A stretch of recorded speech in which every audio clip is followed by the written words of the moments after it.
যার জন্য এই অনুষ্ঠান আয়োজন। তো তিনি হচ্ছে এই যে বিয়ের কনে।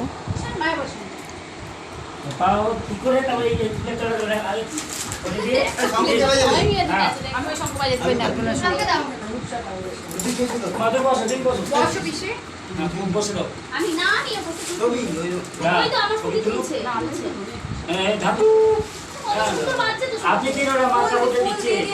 কাপড়টা বার করো, কাপড়টা বার করো। হাতে দাও, হ্যাঁ, দু হাত এরকম করে পা। এরকম করে দিয়ে এরকম করে দিবি।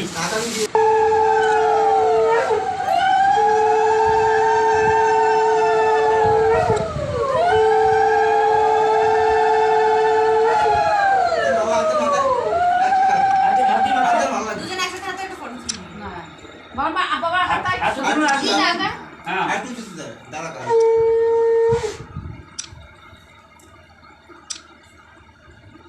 বুঝে ঘরে বসবো। এটা একটু বসিস।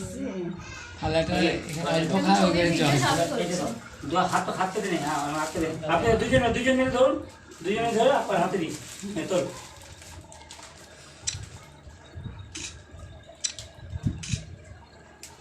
এই যে ওইটা ছাড়, বললাম না ওইটা ভাঙিয়ে আমি তো তোকে বললাম লাগবে জল ভরাটা ধর। হ্যাঁ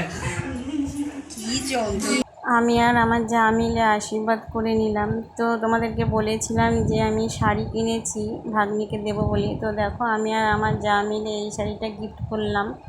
তো আমার তো ভালোই লেগেছে, তোমাদের কেমন লেগেছে জানাবে। আর যারা অ্যারেঞ্জ ম্যারেজ করে বিয়ে করে না, মানে প্রত্যেকটা রিচুয়ালস বলো সব কিছুই তো মেনে করতে হয়। তো সেই সব দিন না একটা মেয়ের জীবনে না মানে স্মরণীয় হয়ে থাকে প্রতি মুহূর্তই।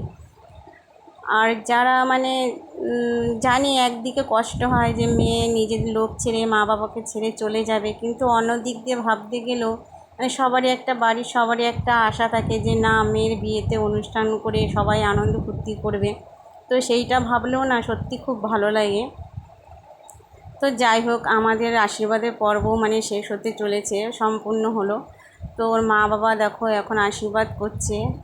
তো চলো আজকে এই পর্যন্তই, টাটা বাই।